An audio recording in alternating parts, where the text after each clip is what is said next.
Brown, Sugar Ray Robinson, the greatest fighter ever lived. Oh, come on, man. What about Joe Louis? The Brown Bomber. Now that was a great boxer. Who is the greatest fighter of all time? The pound for pound, all-time best ever? To me, it's easy. There's only one man in history who could do this. You're there because of the style of the opponent or whatever. Shane Mosley learned that last Saturday night. Tattoos, Brennan. And then Бреннан says, look, просто падает. Okay. Да. Soft and safety here because he's tired and he is wide open.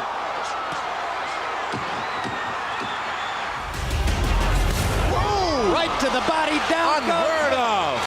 This is an argument you see everywhere, in every barbershop, no matter where you go. And I know it's subjective, but to me, one man stands out clearly who passes that eyeball test, who does things that nobody's seen before, almost like a machine built to fight, almost like an alien sent down from up above with no kryptonite.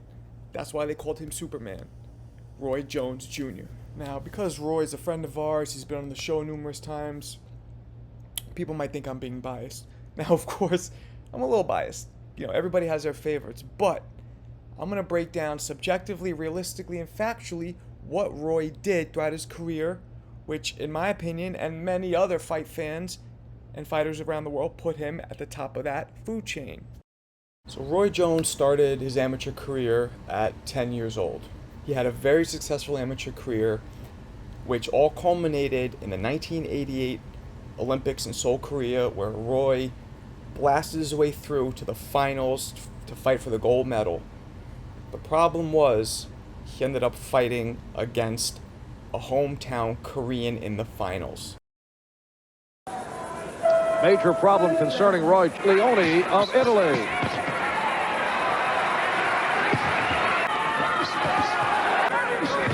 And again. So now one thing I want to point out that Roy did here, that he didn't really carry it to the pros. Roy would throw a slow, kind of light lead right hand at the opponent, and then followed up with a lightning left hook. So the reason he would do this was the opponent would see the right hand coming slow and with no power, so not be worried about the power, and then see that it's coming slow. And then when Roy would follow up with that lightning fast and hard left hook, it would completely catch the opponent off guard, kind of like a bait and switch. And again. Oh, what a counter by Roy Jones. Back to Sandy Saddle or Willie Pep. Park with a counter and another left hook, although the crowd reacted to the right by Park that grazed Jones. A standing eight. Yes, a standing eight. Desperate now. He's got to try to put out Jones your calling card and take off right there. Oh, and that was an emphatic calling card. He had Park staggered. I don't know what they're waiting for. That's not a standing eight. I don't know what it is. Park Si-Han. Oh, that hook was so hard. Leone just about took a full step in to stop it. Coming up on 30 seconds remaining in the bout. Now Park did connect and tried the left. And should be 15 to do it. It is all over. Roy Jones and Park Si-Han. I heard the people at the couch table start yelling. I saw they got me. The winner is, in the blue corner, Si-Han has stolen the belt. The moment the bout ended, was there any doubt in your mind that you had won the fight? No, there was no doubt at all. I knew I had won the fight. I won all 3 rounds clearly, but... Now, what about when you heard that the decision was 3-2? What could I do? I mean, did that worry you right away before they announced who the winner was? When I saw all the Koreans jumping up and down, I knew what they had did. But like I said, there's nothing I can do about that, you know. I think I go home, go to school, you know. I don't know if I'll box again ever. That must have been really tough for you to deal with at that young age, right? Yeah, it was. It was very tough to deal with because I was the youngest guy on the team, as a matter of fact. I heard a lot of people, and there's no knock on nobody. You know, I think Floyd Mayweather is pound for pound one of the greatest fighters to ever live. But a lot of people say, well, Floyd, just like Roy, he got robbed. No, it's not like Roy. Floyd had a bloody nose. I mean, he may have won the fight. I don't know. I didn't see it, but he did have a bloody nose. Roy ain't hardly got he touched. You understand me? By me not getting that gold medal, that would put my foot on the gas even harder. Now, even though Park, as you saw, landed a couple shots, Roy clearly dominated, got a standing 8, had him hurt numerous times, and should have coasted to the gold medal victory. And watching that interview always gets me because Roy literally was holding back tears in his face from the pain and the disappointment of that loss. But, as we all know, even though he said he may never fight again, he just took that and let it fuel and charge his pro career. Roy's first serious test as a pro was against Bernard Hopkins. Now, this was Roy's first breakout performance that showed the world that the guy from the Olympics is the real deal now, also as a pro. Now remember, this wasn't the Bernard Hopkins that we got to know that was a little older, a little slower. This was the young, feisty, gritty, fast, strong Bernard Hopkins. And Roy quickly showed that he is steps above. That's why it's such a great match. Hopkins is not jabbing either. Here you see Roy do something that very few fighters do, a great defensive tactic. As he throws punches, he turns his head to the right. This way, he's avoiding that counter right hand, straight right hand, or right hook, but straight right hand coming at him. And he kind of throws his hand while looking away, and it also leaves his body in the motion of also just spinning and stepping away. Brilliant defensive tactic. Like to fight on the rope. If Hopkins, champion ever, would you believe it, is gaining confidence, but maybe he loses some after right hand. And Roy Jones, I've never seen anybody else been able to.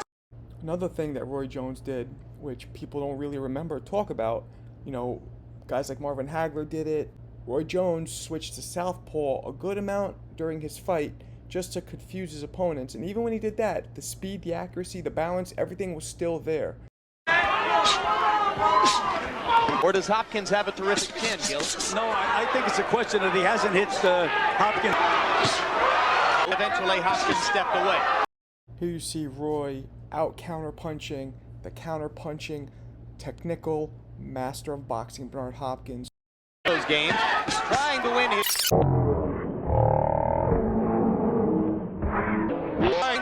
first world championship.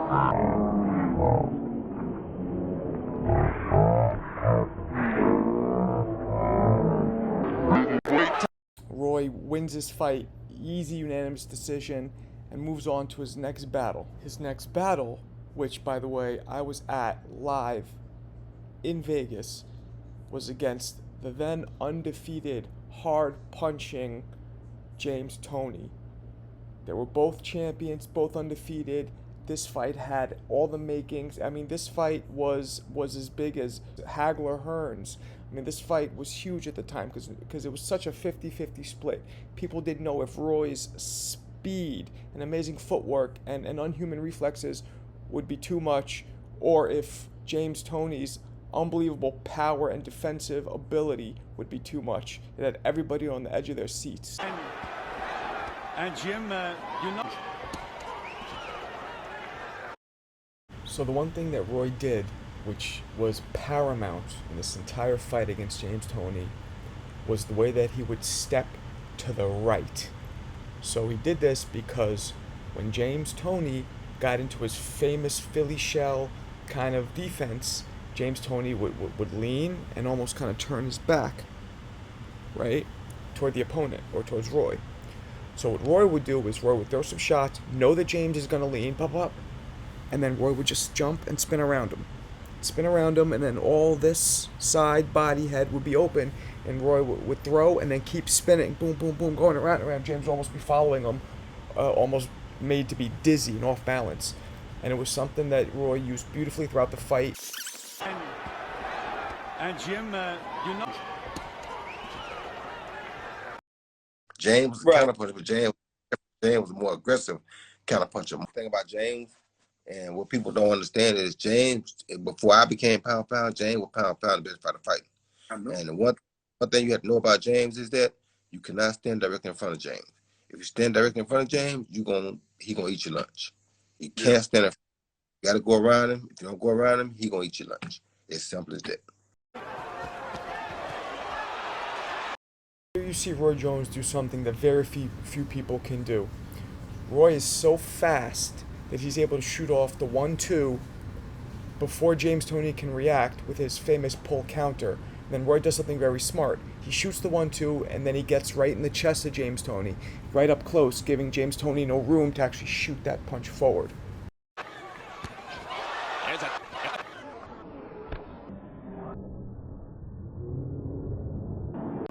There's a quick right.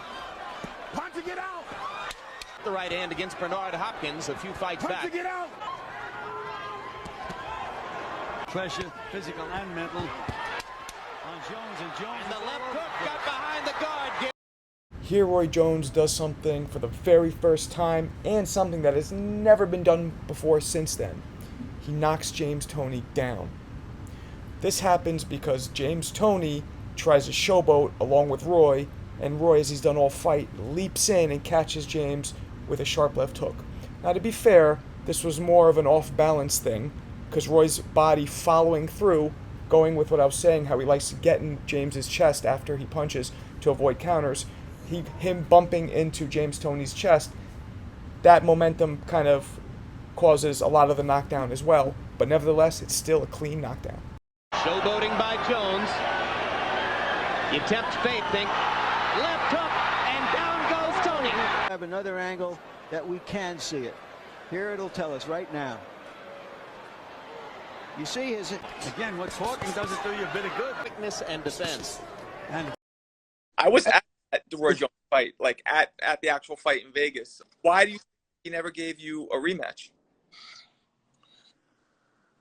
He didn't want one. Sorry, stupid question. My bad. He didn't want a rematch. What James, was Roy the fastest guy you've ever been in there with? Actually, the boy faster than motherfucking speaking hours. Hey, good boxing skills. Hey, I can't say nothing bad about Roy. The Roy's a good fighter, but he was the best man that night. Toney pretending not to be hurt, but he's wobbled. Here you see Roy do something he's done his whole career, even as an amateur. He dips down for a second, faking out the opponent, thinking he's going to go low to the body. Then he leaps in with that lightning fast left hook up top.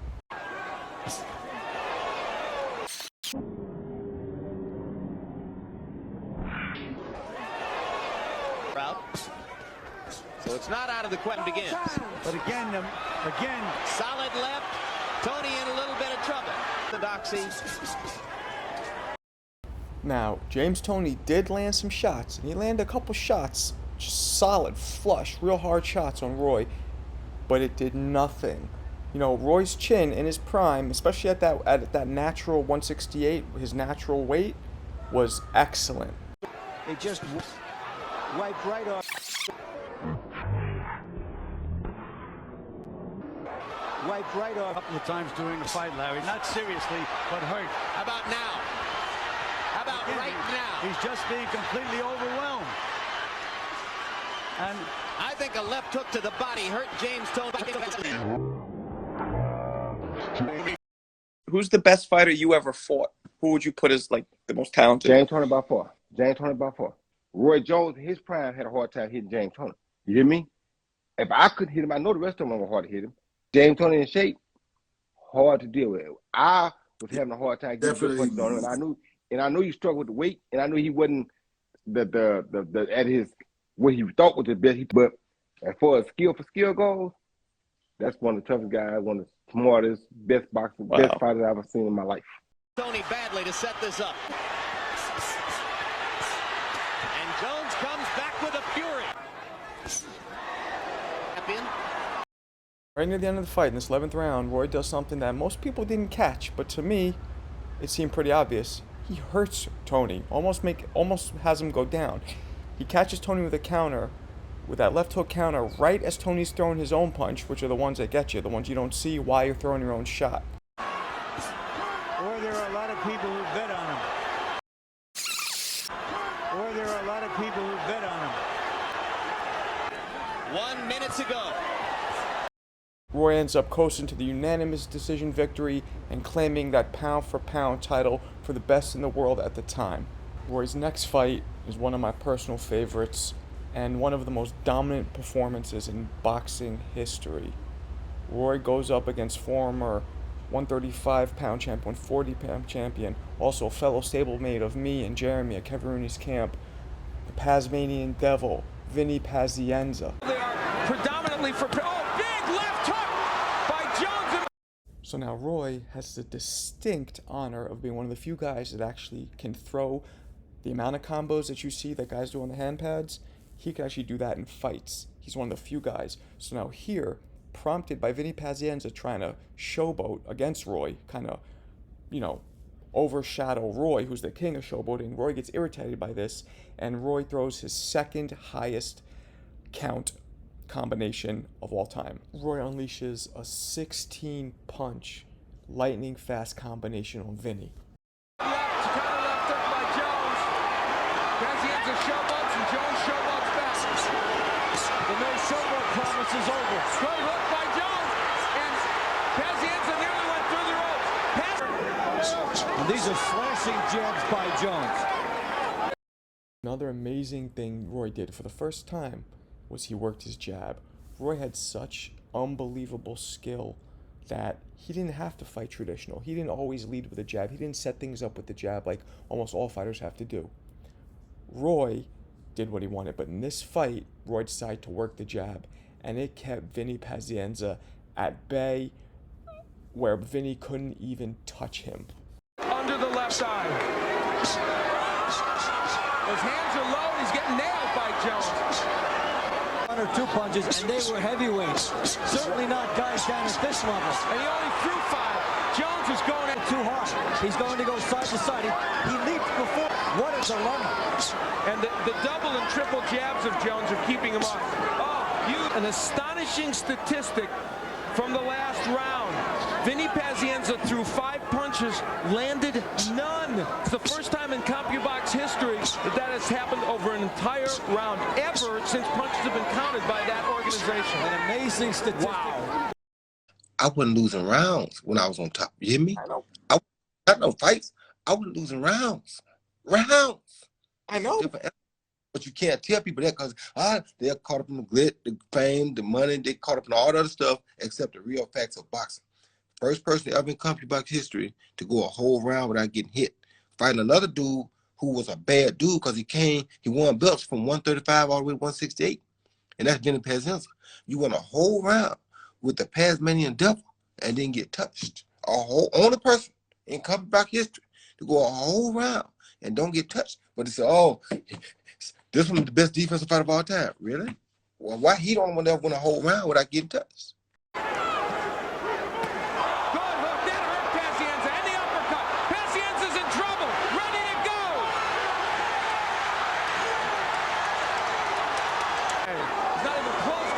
Okay. One big shot could end it here.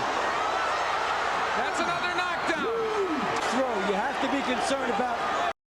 Roy does something which he does again later on in his career. This is the first time we see it. He is dominating Vinny Pazienza so thoroughly that he looks over at the ref and he's like, "You really want me to finish this off?" And he does the famous shrug of the arms like, "Okay, I'll give you what you're making me do here." And he proceeds to finish the fight off in spectacular fashion. His health and safety here because he's tired and he is wide open. Who would you say, though, was the best fighter you fought when you fought them? Like, the person where you're like, Jesus, this guy has the most skill that I've seen, or the best fighter I've seen? Roy Jones. He was unbelievable. He was Mayweather at that time with power. I'm fighting this guy who's the fucking greatest in the planet at the time. Yeah. I walked to the ring, and only 5 times, like how coincidental is that? 5 times. But 5 times I walked to fight, and I walked to the ring, and I said, "Please, God, let me live after this fight, please." This fight wasn't really talked about as much as it should have been. I guess mostly because his opponent, Brian Brannon, wasn't really that well known. But don't forget, Brian Brannon was undefeated coming into this fight. Tough, hard-hitting guy. But why I bring it up is because, one, I was at that fight. It was at the time the Paramount Theater at Madison Square Garden. Now it's called, I think, the Hulu Theater at Madison Square Garden. But 2, It was one of Roy's most spectacular performances. Его хватит. So here you see how Roy throws a light kind of left hook to start and kind of lull Bryant to sleep, and then follows with a lightning fast hard left hook, which drops him.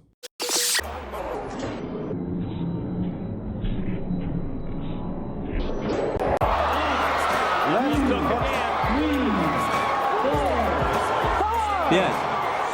6. У него нет никакой возможности отвечать такой машине, как Рой Джонс. Он получает по полной. So here you see Roy do what he just did with Vinny Pazienza with Brandon. Roy was dominating the fight so severely that he didn't want to see the opponent hurt. You know, Roy famously would hold back in some fights because he was actually worried about his opponent's safety. Roy was close with Joe McClellan, and famously was really affected after Joe McClellan received the brain injuries with his fight against Ben. I remember hearing you said a while back that you didn't want to visit Gerald McClellan until you retired. Did you ever end up going to visit him, or was it still too tough? I talked to him a couple times. I talked to him once on FaceTime with his son. Yeah. You know, it's a hard pill to swallow, man. When you know somebody like that, it's a hard. I have a soft heart when it comes to people already, and it's very hard for me to stomach things like that. It was hard for me to stomach it when I talked to him with his son on FaceTime. It was very hard for me to stomach that. You know what I mean? It's just, that's a very tragic thing for me, and it's very hard to see a person in that state that you knew from way before they were like this. Like, it's just hard for me to do that. So Roy was always looking out for the health of his opponent as well. So here he tells the referee again, "You really want me to do this? You really want me to do this? Like, stop the fight, do your job." The referee said no, and Roy just had to jump in and finish business and do what he was there to do. Это просто наказание. Бреннан просто падает. Да. Roy's next fight of note was against legendary fighter from Jamaica originally, Mike McCallum. Now, Mike was a legend in boxing. He was the welterweight champ of the world. He was a middleweight champ of the world. He was also the light heavyweight champ of the world. And Roy came in, made easy work out of Mike, but again, like we just talked about with Brian Brandon and with Vinny, Roy held back slightly with McCallum because he didn't want to hurt the legend. And, of course, afterwards, Roy's critics criticized him severely for holding back. I remember back in '89, Harold Graham facing Mike McCallum for the vacant WBA. I know a lot of focus has been put on Roy's offense, but here I want you to check out his defense for a second. Roy, a lot of times, would use the kind of arms out forearm defense to kind of pick shots off while he moves his head at the same time and moves his forearms and catches a lot of those punches up here. Very similar to what George Foreman used to do.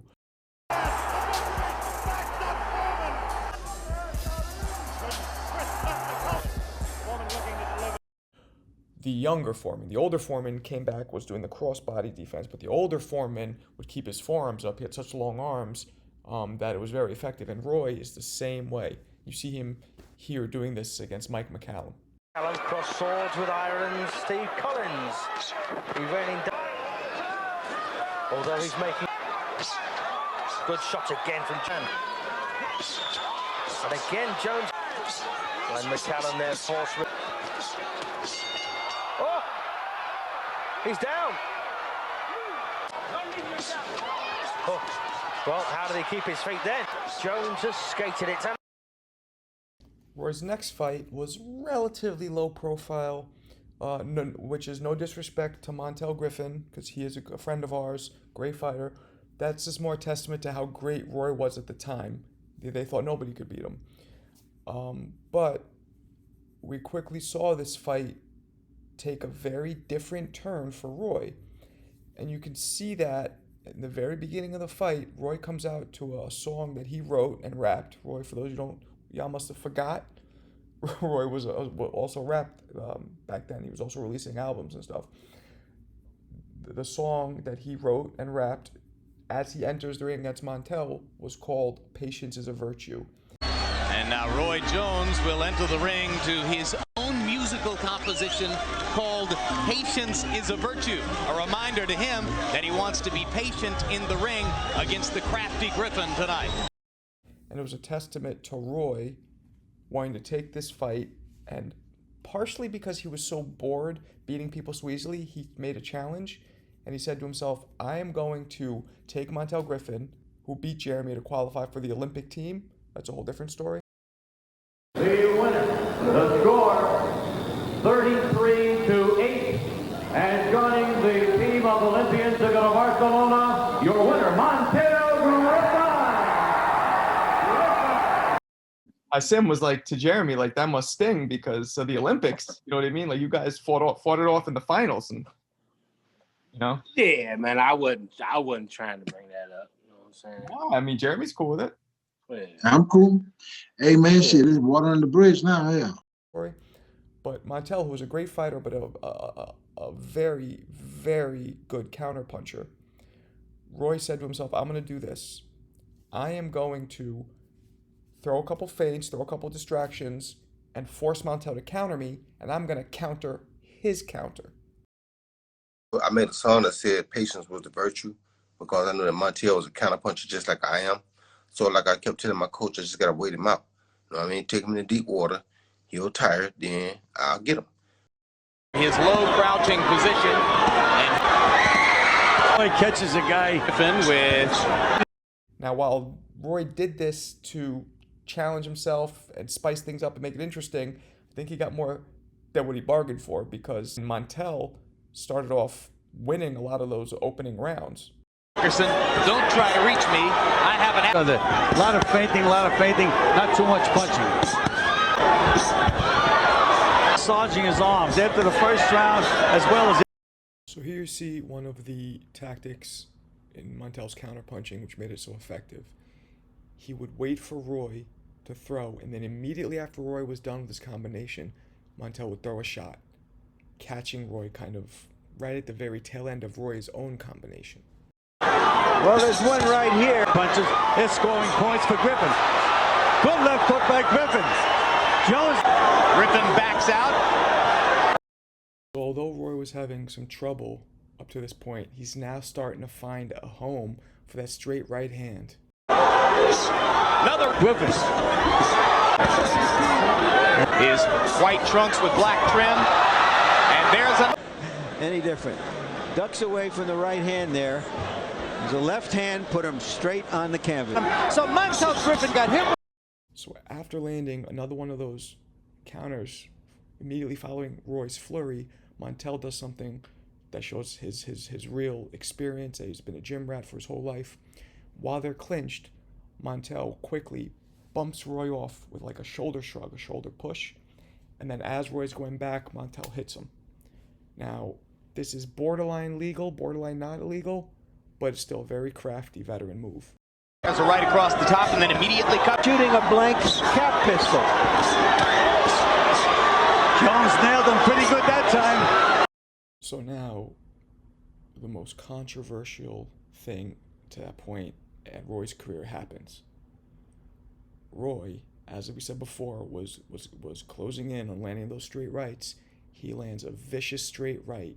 Looked like he went down and tried to fake almost coming in with a left hook, but instead fired the straight right, which caught Montel.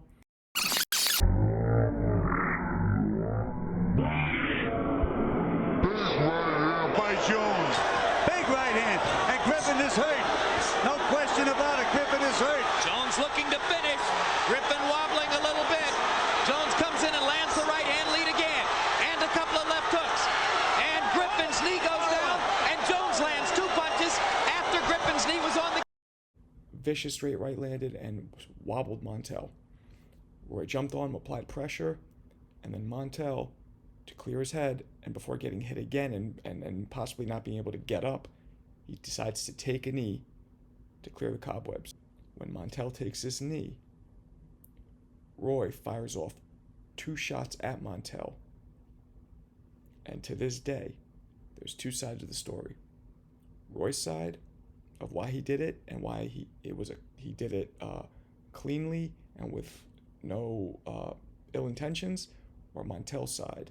It was a frustrated man attacking him. Right hand lead again, and a couple of left hooks, and Griffin's knee goes down, and Jones lands 2 punches after Griffin's knee was on the count. In his prime, when he was considered the greatest fighter in history, pound for pound, I was beating him fair and square. I told Roy, I said, Roy, your fans love you so much that you hit me when I was on my knee, and they hate me because you hit me. Do you think that he really hit you because he knew what he was doing, or do you think that because you were a low to the ground fighter, he wasn't, he didn't? First of all, you gotta remember one thing: he didn't knock me down. I took a knee. So why would he hit me then? He didn't knock me down. So why would he walk up to me and he loaded up the second punch? He hit me twice. He loaded up the second punch. So I mean, it's just crazy. It's some things I'm had to live with for the rest of my life. He knew what he was doing. Yeah, he knew. He was frustrated. He was frustrated. Yeah. I talked to guys in this camp, and they told me, friends of his that I'm cool with, like, man, he was frustrated. So he had never been in the ring with a guy he couldn't hit. And a couple of left hooks, and Griffin's knee goes down, and Jones lands 2 punches after Griffin's knee was on the canvas. And now. Only thing was, when he went down, he didn't go down from a punch, and the referee didn't say stop. So I'm not allowed to back away from you, because if you come down, I turn my back, you hit me and knock me out, the referee gonna count me out, because the referee never said stop. So when he went down, I'm thinking, okay, you gonna say something? So I tap him, referee still didn't say nothing. And if you think about it, you look, I tap him first, referee ain't said stop yet. Then I hit him again, because the referee ain't said that. I'm not gonna leave, he 5'7", 5'6". I don't know, I can't look down and see if his knee is down or not, I don't care. I know you didn't go down from a punch. So until the referee tell me to stop, I supposed to go.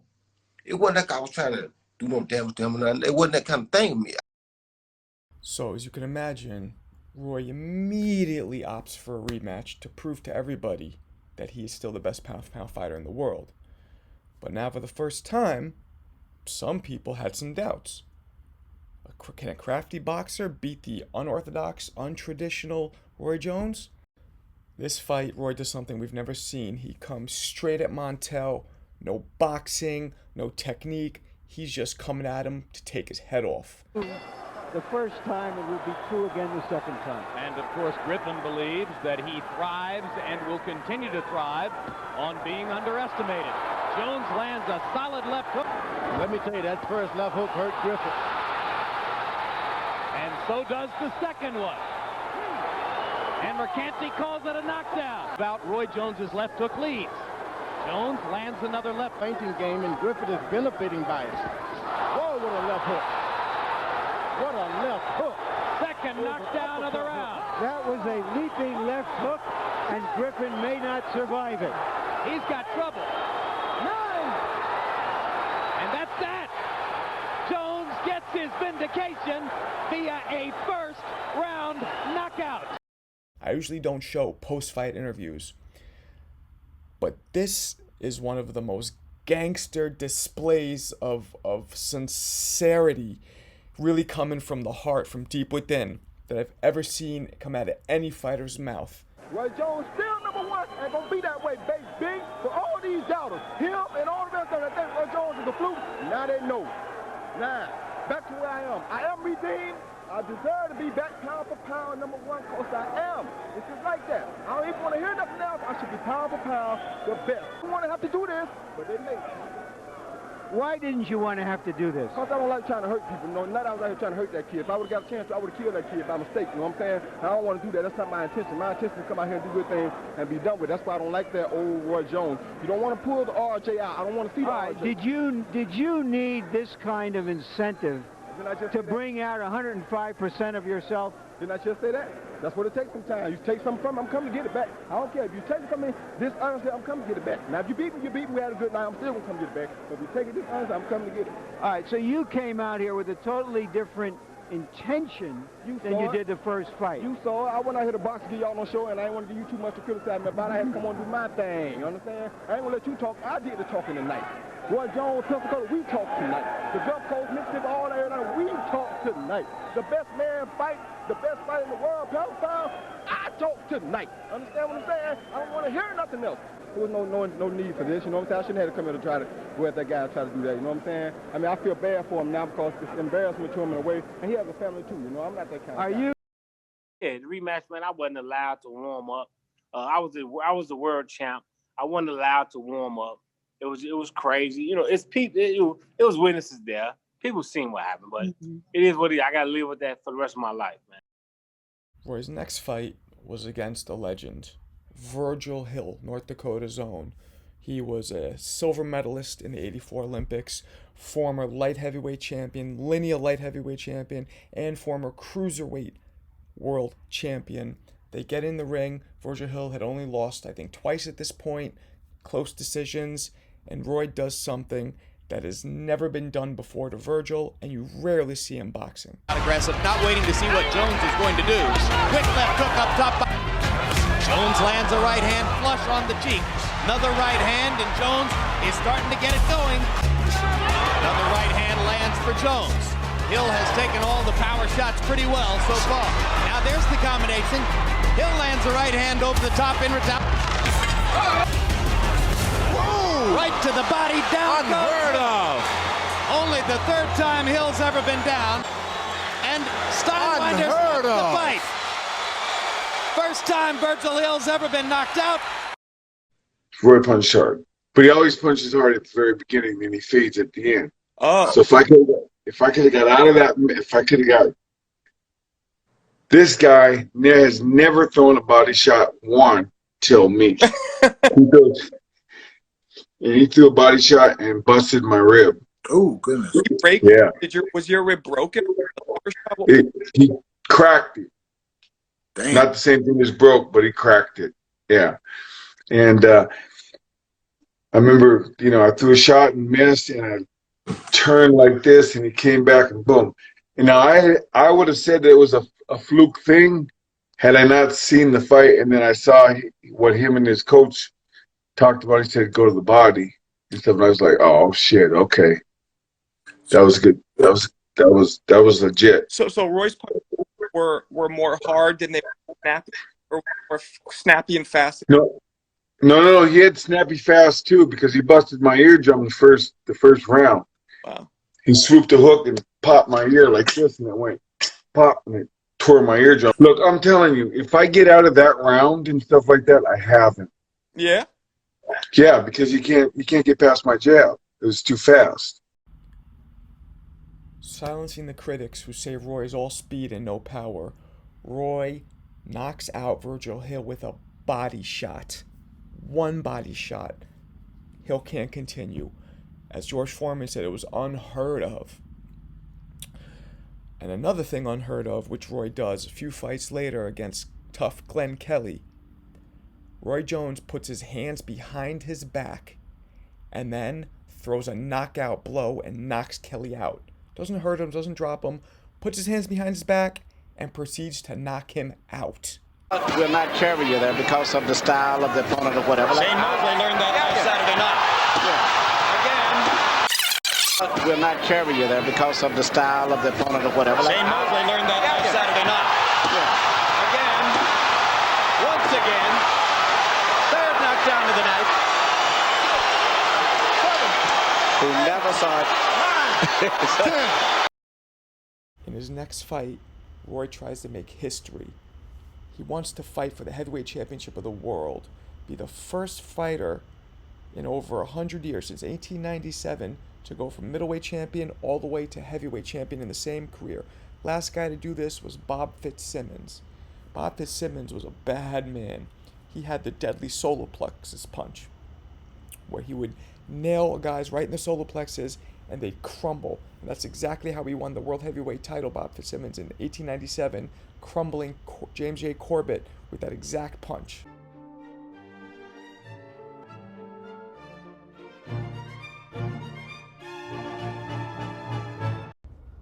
The fight against John Ruiz for the heavyweight championship of the world starts off as you would expect. Roy was moving, sticking and moving. His amazing speed was just dominating and overwhelming Ruiz.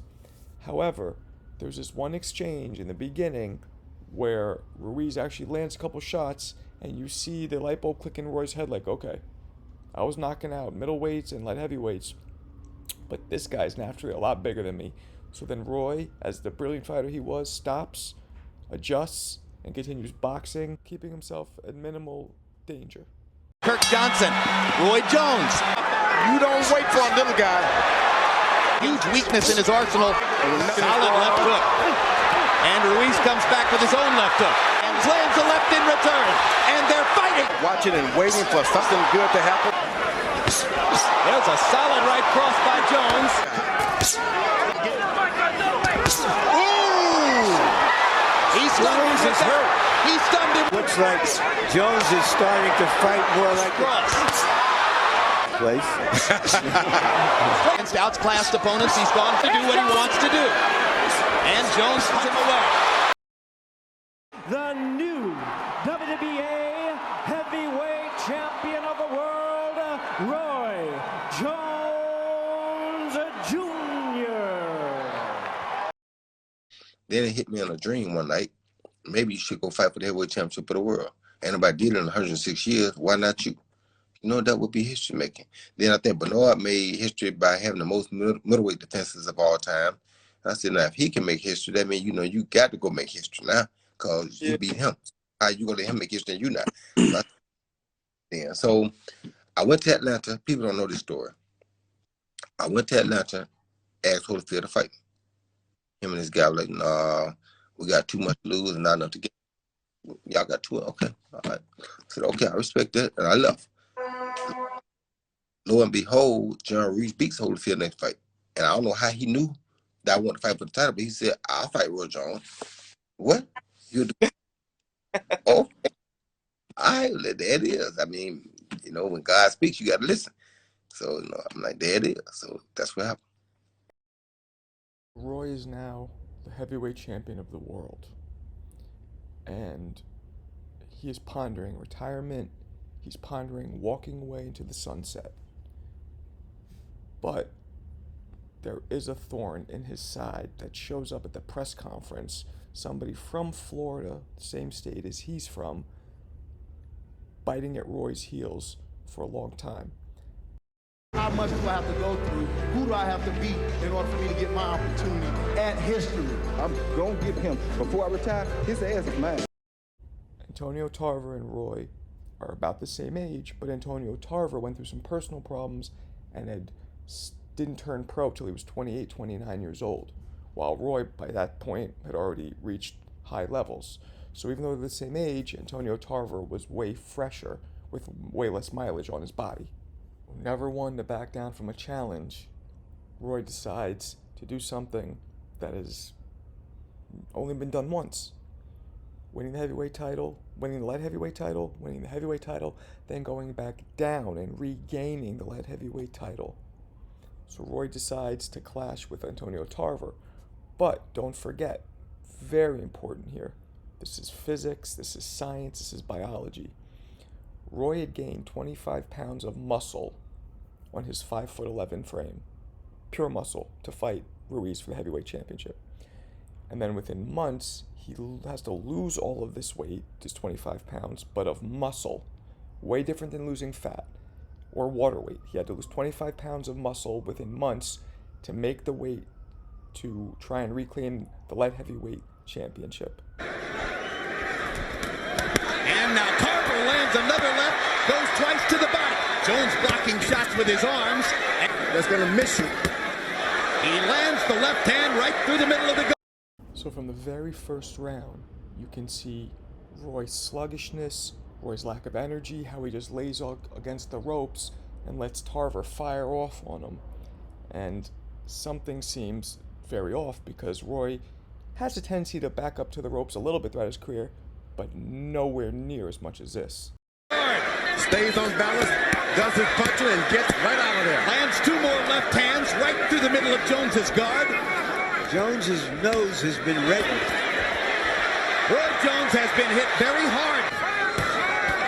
Look at Tarver banging away with the left hand and landing them again. This time coming around, hasn't gotten off. And Jones is beginning. He punches up in those middleweight divisions. And there's the first jumps out of the corner, and Tarver drives him back into the ropes again. Using up his energy here. Not at all. Straight right hand lands for Jones as he leaps in and then jumps right on past Tarver out of punching range. Hands. Once again, Jones on the ropes. Once again, Tarver. Roy starts picking up the pace now, getting a second win and figuring some things out. You see his speed is still there. Even though he's a little older and even though he's drained, he still has a speed and is starting to touch Tarver. But also, Roy's starting to do a couple things. Roy's starting to throw that jab, and then Tarver had the way Tarver would defensively move, he would kind of lean back at the waist, so he would get his head out of range because he's so tall, but his body would be open. So Roy would throw that jab to make Tarver move back and expose his body, and Roy would come across with the right hook to the body. Another thing Roy started doing, still having that speed, is he would wait for Tarver to jab, and then he would throw his own left hook over the jab to counter, and then Tarver would do that lean back because he sees punches coming, and then Roy would throw the right hook to the body. So it would be the left hook over the top that would catch Tarver, get Tarver going back defensively, and then the right hook to the body. And he started landing those throughout the whole rest of the fight. A guy, even when you can't do anything, make him afraid to do something himself. And Jones has made enough of a statement in rounds 3 and 4. These jabs don't have authority, but they start to land again. Jones's body shot. Jabs don't have. They start to land again.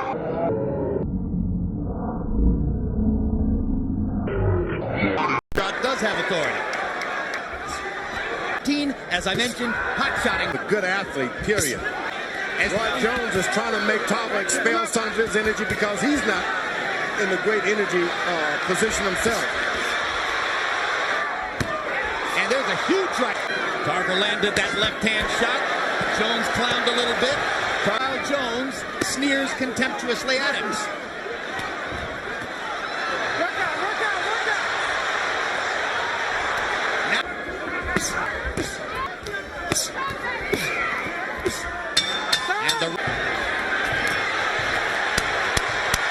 Jones not throwing. Tarver banging away. George Tarver knows he's in the fight. Finally got confidence to throw that straight. There it is. Left hand by George. There it is. There it is. Another hard left hand. And Tarver lets his hands go again. That Jones has always made mistakes in the ring that other fighters couldn't take advantage. A high energy level as Tarver bangs him again with a straight left. All night long he's been waiting for that left. Now that straight left hand is right.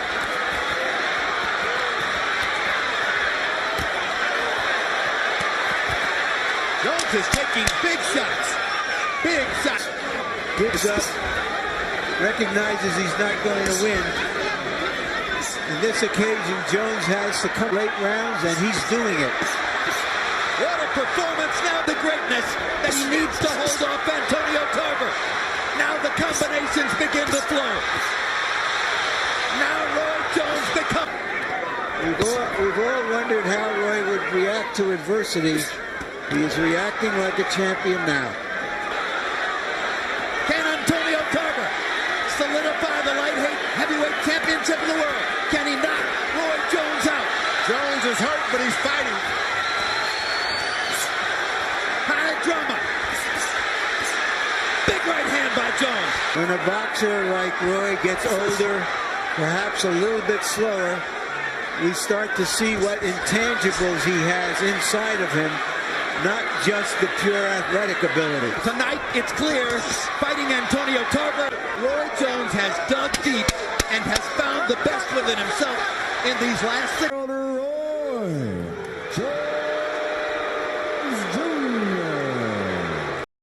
After 12 long, hard-fought rounds, an exhausted Roy Jones pulls out the decision victory. Now, most people gave Roy the win, but there were some doubters and there was some controversy, and it left both Roy and Antonio Tarver in a bit of a limbo. You know, the first fight, of course, it was a lot of controversy, but when you feel like it, you know, you did everything you were supposed to do, and I just felt like blatantly rob you, bro. You feel like your house been broken into. You know what I mean? You feel violated in the worst way. That first fight with Tarver was the first time people got an opportunity to see, ever see a lot of people, and that was a chance to see that I had a heart. You understand? When the chips were all against me, I had no energy. I had nothing. Everything was against me, and I had a well-trained man in front of me that idolized me and couldn't wait for his opportunity to beat me his whole career, coming at me, and I still beat him. So after this fight, everybody demanded a rematch. Antonio Tarver did, and even though Roy had hinted at retiring after the Ruiz fight, he's the kind of person that if anybody at all doubts that if he could do something, he's going to prove him wrong. Didn't matter that he was, older. Didn't matter that he had a lot of boxing mileage on his body. He had to prove him wrong, or he couldn't sleep. But I'm the kind of person that is that if you think somebody can beat me, I'm not going to go to sleep and not find out. You feel? So people are like, well, he gave you a hard time, which he did, but it's because of the weight loss. So do you think that him losing all the weight from heavy coming back down, do you think that played a part? Like, because that was obviously his side of the story. No, I don't think it played a part. You asking me that question, bro. The whole thing was no excuses. That was the whole thing. And Jeremy Williams, no, man, everybody lose weight. That's part of the game. You think I wasn't losing weight? You think I wasn't losing as much weight as Roy, bro? And it's hard to lose that weight and do that. And he found it out when he had to lose that weight after doing the Rocky movie and fight Bernard Hopkins. After that, he found the same thing to be true. So it was no excuse, it was the fact. Which leads us to another conversation. We all know that Roy, at the end of his career, amassed a few losses, some of them by knockout, and he was never really the same fighter after he fought Tarver. The question is, when you rank all-time greats, what I rank Roy Jones as the greatest fighter ever, pound for pound. Now, that's only for what he's done in the ring. Muhammad Ali can be greater if you're computing what he did outside the ring. Sugar Ray Robinson could be greater if you're computing all the fights he had. Chavez, the undefeated streak before finally losing was like 89-0 or 91-0 might have been. I look at the fighter in their prime, and the prime does have to be lengthy. Mike Tyson had a prime, was amazing, but his prime was only about 4 years. Tyson, after he lost to Douglas, he was never the same either. Roy Jones had about a 10 to 15 year prime, and when he passed what I call the eyeball test. Everything you saw Roy do was almost superhuman. No fighter was as fast as Roy. No fighter was as strong as Roy. No fighter was able to move like Roy.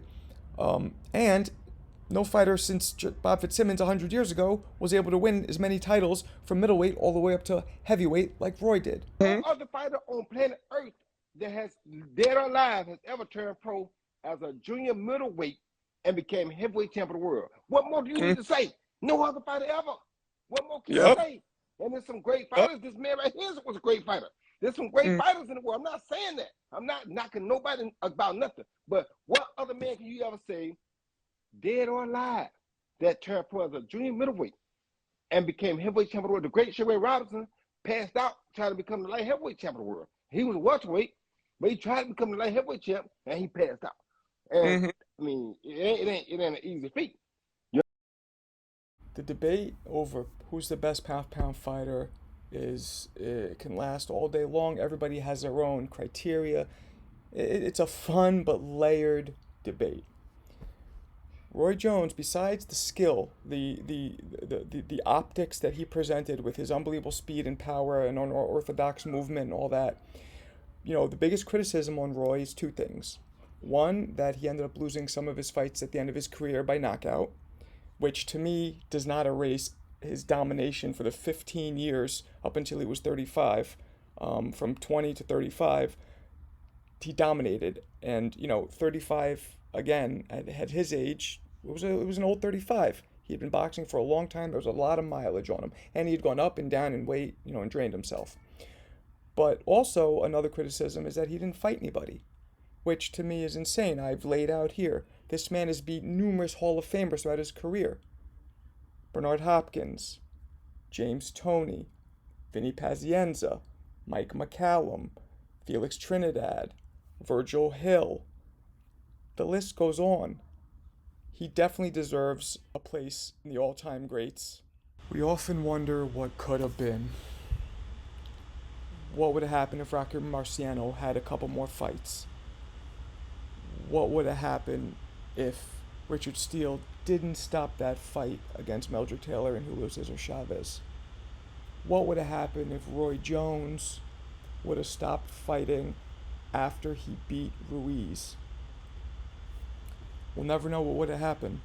So if you could do something different, would you do anything different at the end of your career? Well, because of the way they do it and because of the way they talk about you now, I would have said after I won that first Tarver fight, I would have quit.